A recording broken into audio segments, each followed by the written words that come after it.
नमस्कार दोस्तों। दुनिया को बल्ब की रोशनी देने का तोहफा और मशहूर वैज्ञानिक थॉमस एल्वा एडिसन, जिन्होंने सिर्फ बल्ब के हज़ारों पेटेंट ही नहीं बनाए बल्कि एक ऐसा आविष्कार किया जो आज की दुनिया को जगमगाता दिखाता है। लेकिन आपको जानकर हैरानी होगी कि कभी ऐसा भी दौर आया था जब उन्हें स्कूल में पढ़ने से मना कर दिया गया था।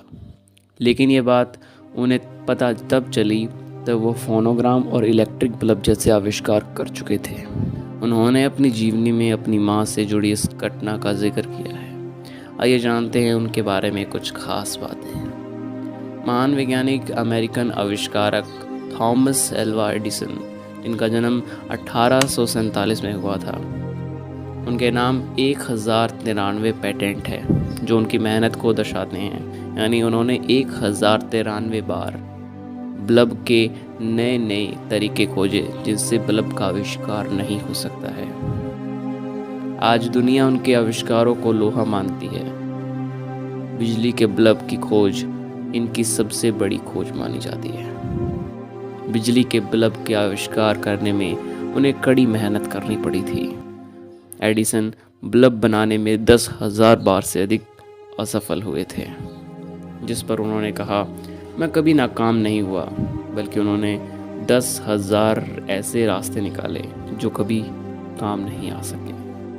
थॉमस एल्वा एडिसन कोई प्रयोग पूरा होने को होता तो बिना सोए लगातार 4-4 दिन तक प्रयोग को करते रहते। साथ ही काम करते समय कई बार अपना खाना खाना भी भूल जाते थे। उनकी काम के प्रति डेडिकेशन बहुत ही स्ट्रॉन्ग थी। उनके बचपन से जुड़े कई ऐसे किस्से हैं जो हमें बहुत कुछ सिखाते हैं।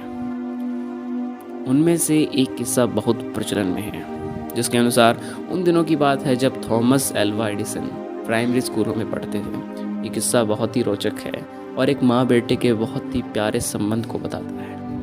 एक दिन स्कूल के टीचर ने एडिसन को एक कागज़ दिया और कहा कि ये ले जाकर अपनी माँ को देना। एडिसन ने माँ को दिया तो उनकी माँ नैसी मैथ्यू इलियट, जो कि एक सुशिक्षित डच परिवार से बिलोंग करती थी, इस कागज़ को पढ़ते पढ़ते रो पड़ी, क्योंकि उस कागज़ में कुछ ऐसा लिखा था जो कि एडिसन को ये बताता था कि वो एक बहुत कमज़ोर बच्चे हैं और उस स्कूल में वो नहीं पढ़ सकते हैं। माँ को रोते देख एडिसन ने ये पूछा कि इसमें क्या लिखा है जो आप रो रही हैं। माँ ने कहा, ये तो खुशी के आंसू है। इस कागज़ पर लिखा है कि आपका बेटा बहुत होशियार है, स्कूल निचले स्तर का है, यहाँ टीचर भी बहुत शिक्षित नहीं है, इसलिए हम इसे नहीं पढ़ा सकते, इसे आप स्वयं पढ़ाइए। एडिसन भी इस बात से बहुत खुश हुए और घर पर माँ से ही पढ़ना और सीखना शुरू कर दिया। कई साल बीत गए। वो पढ़ लिख कर एक स्थापित वैज्ञानिक बन चुके थे। माँ उन्हें छोड़कर दुनिया से जा चुकी थी।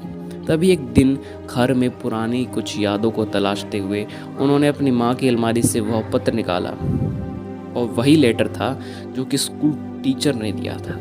उस लेटर को पढ़कर एडिसन अपने आंसू नहीं रोक पाए, क्योंकि उस लेटर में ये लिखा था कि आपका बच्चा दिमागी स्तर पर काफ़ी कमज़ोर है, इसलिए उसे अब स्कूल ना भेजें। इसे एडिसन ने अपनी डायरी में लिखा था कि एक महान माँ ने बुद्धि के कम स्तर को होते हुए भी काफ़ी कमज़ोर बच्चे को सदी का सबसे महान वैज्ञानिक बना दिया था।